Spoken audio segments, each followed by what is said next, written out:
Praise the lord. దేవుడు మిమ్మల్ని దీవించుగాక. ఈ దినము వాగ్దానము,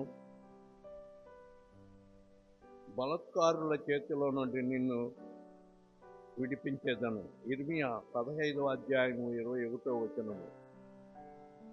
బబులోను చెరలో దేవుని ప్రజలైన ఇశ్రాయేలీయులు బంధింపబడి ఉన్నప్పుడు ఇర్మియా ద్వారా దేవుడు పలికించిన మాట, బలత్కారుల చేతిలో నుండి నిన్ను విమోచించేదను అని చక్కని వాగ్దానము దేవుడు అనుగ్రహించాడు. ఈ దినమును కూడా నీ యొక్క బంధకాలు ఆయన తెంచివేసి నీకు విడుదల కలుగు చేయువాడై ఉన్నాడు. నీకు స్వస్థత కలుగు చేయువాడై ఉన్నాడు. దేవుడి వాగ్దానము నీ వినికిడిలో ఆశీర్వదించుగాక. ఆమేన్.